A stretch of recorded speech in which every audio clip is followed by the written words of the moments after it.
Sakay ng kanyang kotse, umuwi pabalik ng Maynila si Madam Lauren matapos na makipag-usap sa kanyang biyanan. Punong-puno ng galit ng kanyang puso dahil sa balak na magpapakasal ng kanyang anak na si Lucas kay Princess. Di niya maisip kung anong pumasok sa kokote ng kanyang anak at pumili ng babaeng hindi nila ka-level sa estado ng buhay. At hindi siya makakapayag na mapunta lang ang anak niya sa isang ordinaryong teller ng bangko. Kung kailangan niya makagawa ng paraan upang di matuloy ang kasal. Ma'am, diretso na po ba tayo sa bahay niyo? Tanong ng kanyang driver na si Mang Sebastian. Diretso na tayo sa bahay. Gusto ko nang magpahinga dahil sumasakit ang ulo ko dahil sa desisyon na magaling kong anak. Bakit po ma'am? Hindi niyo po ba nagugustuhan na mapapangasawa ni Sir Lucas? Napakaganda naman po ni Ma'am Princess ma'am at mukhang mabait naman, komento ng driver. Tumigil ka dyan, Sebastian. Hindi ko hiningi ang opinion mo. Hindi na babagay ang princess na yun sa anak ko. Hindi siya nabibilang sa alta sosyedad. At ang ganong mga uri ng babae, isa lang ang hangarin nun. Ang pera lang ng mga mondragon. Hindi naman po siguro ma'am. Sa tingin ko, mukha namang mahal na mahal talaga ni Ma'am Princess si Sir Lucas. Hindi kagaya ni Ma'am Colleen na iniwan lang sa ere si Sir. Mahinahong sagot ng driver. Nang marinig ni Madam Lauren ang pangalan ni Colleen, bigla niyang naisip. Tama, si Colleen na makakapagpigil sa anak niya. Kung bumalik to sa buhay ni Lucas, nasisiguro niya hindi na matutuloy ang kasal nito. Nabalitaan niyang divorce na si Colleen sa asawa nitong Princess, kaya maaari nang magsama muli ang dalawa. Alam niya kung gaano kamahal ni Lucas si Colleen dahil ito ang dahilan kung bakit saglit na napariwara ang buhay ng kanyang anak nung naunlot ang kanilang pagpapakasal. At ngayong bumalik na ang babae sa Pilipinas, iniisip niya ang posibilidad na muling magkabalikan ng mga ito. Saglit na kinuha ni Madam Lauren ang cellphone niya sa loob ng kanyang bag. Hinanap ang number ng babae. At nang mahanap niya ito, nagsimula siyang mag-dial. Ngunit nakailang ring na ang telepono, wala pa ring sumasagot, kaya bukas na lamang niya ito kakausapin. Pasado alauna na dumating siya sa bahay nila sa Quezon. Di naman masasabing kanya ang bahay dahil si Lucas ang nagpatayo nito doon. Sarili nitong pera na iniwan ng kanyang asawa ang ginugol sa pagpapatayo ng mansyon. Ang bahay talaga nilang mag-asawa nasa Las Piñas kaya minsan lang siyang pumupunta rito. Tahimik na ang buong paligid kaya dumiretso na lang siya sa kanyang silid. Bago siya natulog, naglagay muna ng cream sa kanyang pisngi at leeg. Ito ang nakasanayan niyang gawin bago matulog bilang pag-aalaga niya sa kanyang mukha. Sa edad na 50, bata pang tingnan si Madam Lauren dahil maarte nga siya at laging pumupunta ng salon para magpapaderma. Naglalagay din naman si aircon ng opisina kaya minsan lang naaarawan. Alas 10 na ng umaga na magising siya. Agad tinawag niya si Manang Martha dahil ito naghahanda ng pampaligo niya sa bathtub. Good morning po, ma'am. Bati ng katulong na makapasok to sa loob ng silid. Ihanda mo ng pampaligo ko at may pupuntahan ako. Utos ni Madam Lauren sa kanyang katulong. Tumango lang si Aling Martha at akmang papasok na sana sa bathroom nang muling nagsalita ang amo niya. Manang, maiba ako. May dinala ba ritong babae ang Sir Lucas mo noong nakarang araw? Opo ma'am. Princess daw po ang pangalan niya. Sagot ni Aling Martha. Sige nga. Magkwento ka kung paano dinala rito ng Sir Lucas mo yung princess na yon. Di naman nagdadala ng babae ang anak ko at kahit si Colleen hindi niya rin dinala rito kahit minsan. Nagkwento ang katulong sa mga nangyari nung gabi na dinala ni Lucas si Princess. Samantalang seryoso lang sa pakikinig si Madam Lauren, pinag-aaralan ang bawat sinasabi ng katulong. Anong sinabi ng Sir Lucas mo? Sinabi man niyang girlfriend niya yung princess na yon? Curious na tanong ni Madam Lauren. Opo ma'am. At sa tingin ko po, ay mahal na mahal ni Sir Lucas si Ma'am Princess. Kinikilig pang usal ni Aling Martha. Bakit ho ma'am? Namit niyo po ba si Ma'am Princess sa Batangas? Bahagyang tumango si Madam Lauren. Pagkatapos umismid ito. Hindi ko gusto ang babaeng yon para sa anak ko. Isa lang ordinaryong teller sa bangko ang papakasalan ng anak ko. No, hindi mangyayari yon. Hindi siya nababagay kay Lucas? Ma'am, mawalang galang na po pero di naman po siguro basihan ng estado ng buhay para magmamahalan ng dalawang tao, ma'am. At saka po mukhang mabait naman po si Ma'am Princess. Kaya alam ko pong mamahalin niya si Sir Lucas. Mahinahong sabi ni Aling Marta. Shut up, Manang. Hindi mo alam ang sinasabi mo. Si Lucas na nag-iisang tagapagmana ng mga ari-arian ng pamilya. Siya lang nag-iisa kong anak and I want the best for him. Di na lang sumabad pa ang katulong dahil nakikita niya ang galit sa mata ng kanyang among babae. Sa isip niya napakamata pobre naman ang kanyang amo, gayong di rin naman tumayaman ang pakasalan ng ama ng Sir Lucas niya. Isa nga lang tong waitress sa restaurant kaya lang, minahal to at binigyan ng magandang buhay. Ngunit ngayong mayaman na ito. Saka naman nag-iba ang ugali at naging mata pobre na. Alam talaga ni Aling Marta ang mga pangyayari dahil matagal na siyang naninilbihan sa pamilyang Mondragon. Di naman ganito ang ugali ni Madam Lauren nung una, ngunit na-impluwensyahan dahil ang madalas nakasama ay mga mayayaman din. Manang, anong tinutunga nga mo dyan? Ihanda mo ng pampaligo ko at may lalakarin ako importante? Bulyaw na naman ni Madam Lauren. Mabilis namang tumalima ang katulong dahil ayaw nitong mas lalo pang magagalit ang kanyang among babae. Pagkatapos maligo at makapagbihis si Madam Lauren, nagtungo siya sa dining table para kumain ng almusal. Di naman siya sanay kumain ng kanin sa umaga, ngayon lang dahil nararamdaman niya ang pangangalam ng kanyang sikmura. Minsan lang siyang pumupunta sa bahay ni Lucas dahil lagi din siyang abala sa kanilang negosyo sa ibang bansa. Napauwi lang siya sa Pilipinas dahil sa kaarawan ng kanyang biyanan. Ngunit isang nakakadismayang balita ang sumalubong sa kanya nang dumating siya sa Batangas at yon ang pagpapakasal ng kanyang anak. Oo nga't gusto niya nang lumagay sa tahimik si Lucas, ngunit hindi sa kung sino lang babae na hindi nila ka-level. Bigla niyang naalala si Colleen kaya kinuha niya ang kanyang cellphone at tinext ito habang siya ay kumakain. Sinabi niya kay Colleen na nais niyang makipag-usap dito at kung saan sila pwedeng magkita. Maya-maya nag-reply ito sa kanya at sinabi na maaari silang magkita sa Regency Grand Suite pagkatapos ng modeling rehearsal nito. Matapos niyang kumain ng almusal, umalis na siya sakay ng kanyang kotse kasama ang kanyang personal driver. Di naman kasi siya marunong mag-drive. Ayaw din niyang matuto kaya lagi niyang kasama si Mang Sebastian sa kanyang mga lakad. Ma'am, saan ho tayo? Magalang na tanong ng driver. Sa Regency Grand Suite tayo, Sebastian. Makikipagkita ako kay Colleen? Aniya. Pagkaraan ng ilang sandali, nakarating na sila sa Grand Suite. Bumaba kaagad siya ng kotse at tumuloy na sa loob, samantalang naiwan lang sa kotse ang driver. Sa may di kalayuan, nakaupo ang isang maganda at sexing babae na may mahaba at blonde na buhok. Sexy itong tingnan sa kanyang off-shoulder above the knee na damit at sa kutis pa lang halatang nanggaling to sa mayamang pamilya. Nang matanaw nito si Madam Lauren, bigla tong tumayo at ngumiti ng malapad habang umikid-ikid tong sumalubong sa ina ni Lucas. Hi tita, it's good to see you again. Bulalas ni Colleen habang sinulubong niya ng yakap ang ina ng kanyang dating nobyo. Iha, I miss you. You look even more beautiful. Buong paghanga ni Madam Lauren. Pagkatapos umupo sila at umorder na maiinom. Ano pong pag-uusapan natin, tita? Seryosong tanong ng babae. Saglit na tumahimik muna ang ina ni Lucas at uminom ng lemon juice sa kanyang baso. Alam mo bang ikakasal ng anak ko sa susunod na buwan? Mataman lang nakikinig si Colleen sa sinasabi ng kanyang kausap at naghihintay ko anong kasunod nitong sasabihin. Di niya alam kung anong mararamdaman niya dahil matagal na silang wala ni Lucas. Matagal na rin na hindi niya to nakita pagkatapos niyang umalis papuntang France. Oo nga't mahal niya ito, pero mas mahal niya ang kanyang modeling career. Hindi ko gusto ang mapapangasawa niya, iha. Hindi siya nababagay sa anak ko. Alam kong divorce ka na sa asawa mo, bakit di mo subukang bumalik ulit sa buhay ni Lucas? I'm sure hindi ka maaaring tanggihan ng anak ko dahil mahal na mahal ka nun. Mariing wika ni Madam Lauren. I would appreciate it a lot if you could help me with this matter, iha. Dagdag na sabi nito. Feeling proud naman si Colleen nang marinig niya ang sinabi ni Madam Lauren. Sa isip niya, botong-boto talaga sa kanya ang ina ni Lucas. Sa kabila ng ginawa niya, nararamdaman pa rin niya na gusto siya nito. Well, Lucas is a good catch. Dahil bukod sa ito'y gwapo, nag-isa pa itong tagapagmana ng kayamanan ng kanyang pamilya.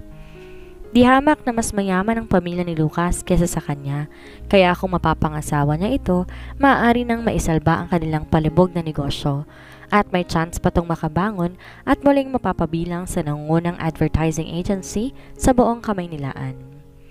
Titingnan ko kung ano magagawa ko, tita. Tugon niya. Tita, sino palang mapapangasawa niya?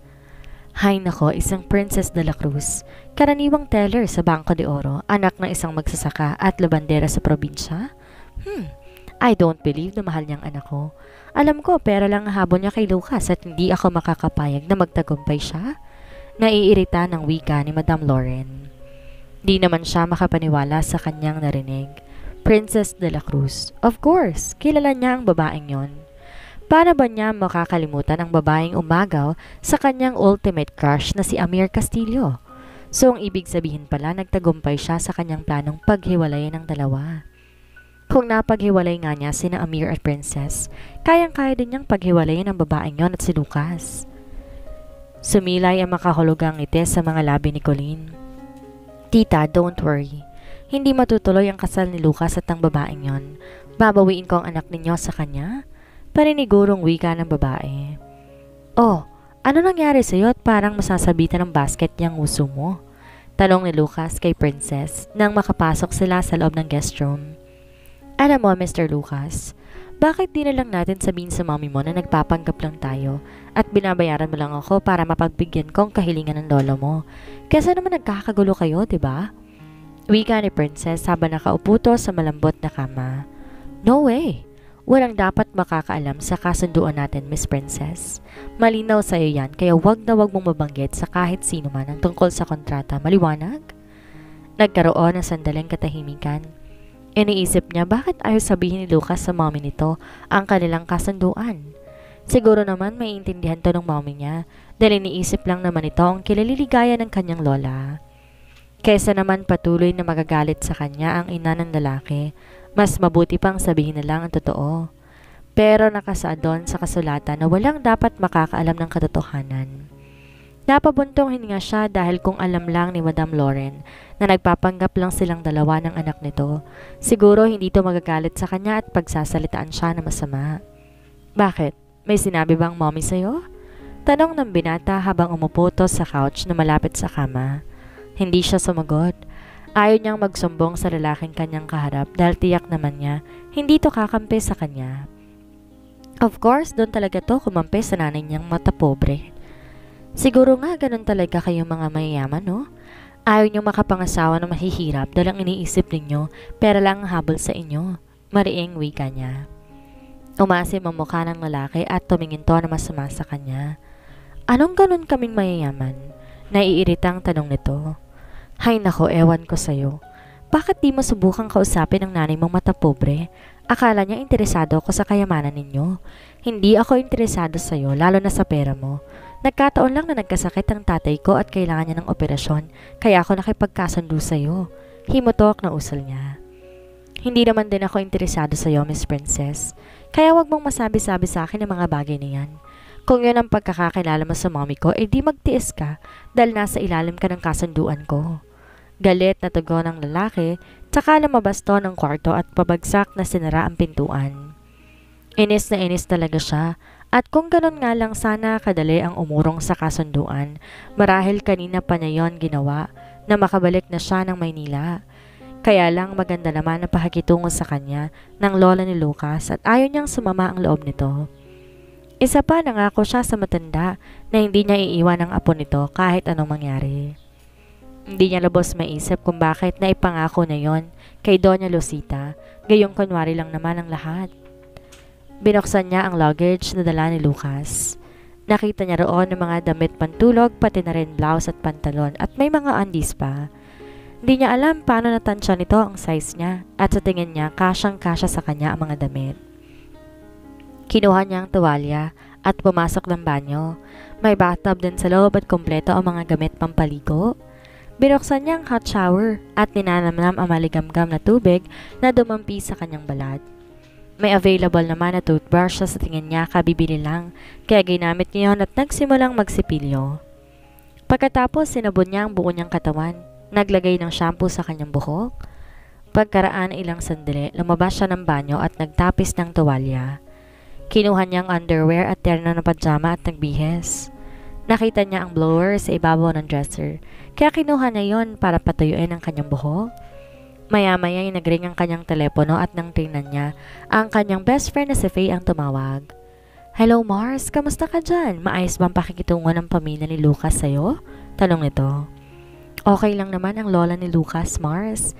Ang mga iba niyang kamag-anak, maliban na lang sa mommy niya." "Bakit? Anong ginawa ng mommy ni Lucas sa'yo, Mars?" "Hay nako Mars, napakamata pobre. Pinagsabihan pa ako na hindi daw ako bagay sa anak niya. Kamuntik ko na nga sabihin na hindi ko naman totoong boyfriend ng anak niya at ginawa ko lang to dahil binayaran ako." Inis niyang tugon. "Naku Mars, wag mong masabi-sabi kahit kanino tungkol sa kasunduan ninyong dalawa ni Lucas. Strictly confidential yan," paalala ni Faye. Tungkol naman sa mga minyang mata pobre, wag mo nang dibdibin yan Mars. Isipin mo na lang trabaho lang gagawin mo at walang personalan. Payo nito sa kanya. Pagkaraan ng ilang sandali, natapos na rin ang pag-uusap ni na Faye at nagpaalam na rin siya dito. Humiga siya sa malambot na kama habang iniisip ang mga pangyayari. Maraming mga bagay ang pumapasok sa kanyang isipan, kabilang na rito ang pagtataksil ni Amir sa kanya. Kung hindi lang sana siya nito pinagtaksilan, hindi siya masusunog sa ganito kahirap na sitwasyon. Pwede naman siyang manghiram ng pera para sa operasyon ng kanyang ama, kahit babayaran lang niya ng hulugan. Ngunit dahil sa panloloko sa kanya ni Amir, napilitan siyang tanggapin ang alok ni Lucas sa kanya. Bumalik ko siya sa kama, kumuha ng malamig na inumin sa fridge. Kompleto sa mga kagamitan ng master's bedroom, may malaking TV, refrigerator, aircon, queen-size bed at mga closet at dresser. Sa isip niya, napakayaman talaga ng pamilya ni Lucas. Sa tingin niya, mas mayaman pa kaysa sa pamilya ni Amir. Pagkatapos siyang makainom ng malamig na lemon juice, ay humiga ulit siya, ngunit ayaw talaga siyang dalawin ng antok. Sa tingin niya, namamahay siya dahil di naman siya sanay matulog sa ibang bahay. Ngunit kailangan niyang piliting makatulog kahit ilang oras lang para hindi sumakit ang kanyang ulo. Pinikit niya ang kanyang mga mata, ngunit mukha ni Lucas na nakikita niya sa kanyang balintataw, hanggang sa sumagi sa kanyang isipan ang halik nito sa kanya. Nakaramdam siya ng biglaang pagkainis dahil di naman kasali sa kasunduan nila na meron silang physical attachment. Inaamin niya na gwapo ito pero hindi ito boyfriend kaya wala tong karapatan na halikan siya. Nakakainis talagang bokong na yun, mapagsamantala. Mura niya sa kanyang sarili. At siya naman tong gaga, hindi nakapalag ng totohanin ng lalaki ang paghalik sa kanya. Nasa isip kasi niya ng mga oras na yon, gagawin na lang niya ang kanyang trabaho. Wala namang epekto sa kanya yon eh. Ngunit nagtataka siya kung bakit ayaw itong mawaglit sa isipan niya. Bigla siyang tumayo at lumabas ng silid. Maglalakad-lakad na lang muna siya doon sa may malawak na hardin, pakasakaling antukin siya. Mahilig sa mga bulaklak ang lola ni Lucas, kaya't sa kaliwang bahagi ng malaking ancestral house, may malaking hardin na tinatamnan ng mga iba't ibang klase ng mga bulaklak. Nasa ikalawang palapag ang master's bedroom, kaya kailangan niyang bumaba ng hagdan upang makarating sa entrance door sa unang palapag. Habang binabagtas niyang pasilyo papunta sa hardin, nakarinig siya ng pag-uusap at sa tingin niya, nagmumula to sa servants' quarter ng mga babae.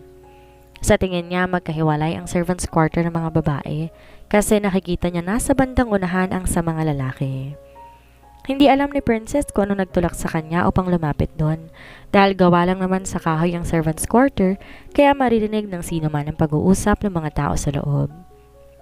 Maliban na lang kung bumubulong ang mga ito. Mas gusto ko si Ma'am Princess kaysa kay Ma'am Colleen, boses ng isang babae. Natigilan siya nang mabanggit ang kanyang pangalan, kaya baga pa siyang lumapit upang mapakinggan niya na maayos ang pag-uusap. Hindi niya matansya kung ilan ang mga nag-uusap sa loob dahil di naman niya nakikita mga to. Basta makikinig lang siya sa usapan. Sana maging masaya na talaga si Sir Lucas. Deserve naman niyang lumigaya pagkatapos siyang iwan ni Ma'am Colleen. Wika na isa pang babae. Mantakin mo, 1 linggo na lang bago ang kanilang kasal ni Sir at pagkatapos siyang iwan ni Ma'am Colleen. Biglang umurong si Ma'am Colleen dahil mas pinili niya ang kanyang modeling career sa France. Wika ng pangatlo. Mas mabuti na rin hindi sila nagkatuloy ni Ma'am Colleen. Hindi ko naman gusto ugali ng babaeng nun. Masyadong istrikta, hindi naman kagandahan. Kung di nga lang mayaman, ay nako, parang atsay din sa pelikula. Wika ng pang-apat, sabay tawa pa nito. Nagkatawanan ng lahat. Sa isip niya, marunong palang manlait ang mga katulong. Napangiti siya sa kanyang sarili habang iniisip ang tungkol kay Colleen na ex-girlfriend ni Lucas. Bagamat hindi man niya ito kilala, pero base sa sinasabi ng mga katulong, natitiyak niyang masama ang ugali ng babaeng yon. Pero in fairness, si Ma'am Princess, maganda siya, di ba? Tsaka mukha namang mabait at sa tingin ko, botong-boto sa kanya si Doña Lucita. Sabi nung una nagsalita. Oo, boto sa kanya si Doña Lucita pero sa tingin ko, ayaw sa kanya ni Madam Lauren. Nung marinig niya na binanggit ang pangalan ni Madam Lauren, di na siya nagtagal pa doon dahil bigla siya nakaramdam ng pagkainis. Di pa rin maalis sa isipan niya kung paano siya tiningnan na masama ng ina ng lalaki at pinagsabihan siyang gold digger. At kung hindi lang siya nakapagpigil, lalabanan na to. First time pa lang niyang makarinig na pagsalitaan ng ganon, kaya masyado siyang nasaktan. Mahirap nga lang siya pero ni minsan, di siya pinagsabihang gold digger. Nagpatuloy siya sa paglalakad hanggang sa makarating siya sa hardin. Maliwanag ang buong paligid dahil sa mga lamppost. May magagandang landscape ang kabuuan ng hardin at may mga swing seats pa ito. Umupo siya roon habang saglit na tinitingala ang kanyang mga mata sa kalangitan at tinutuon ang kanyang paningin sa mga bituing nagkikislapan. Bigla niyang naalala ang kanyang pamilya sa probinsya at ang kanilang simple at masayang pamumuhay doon. Malalim siyang napabuntong hininga. Iniisip niya, kung di lang sana siya niloko ni Amir, hindi sana siya masusuong sa ganitong sitwasyon. Kung naging tapat lang sana si Amir sa kanya, hindi sana siya nalasing sa bar at nasukahan ng damit ni Lucas. Wala sana siya rito sa Batangas at nagpapanggap na fiancé ng lalaking ni sa panaginip hindi niya inaasahan na makikilala. At hindi sana siya nasasaktan sa mga masasakit na salita ni Madam Lauren. Di niya namalayang naging emosyonal na pala siya. Maya-maya naramdaman niya ang pagdaloy ng mga luha sa kanyang mga mata.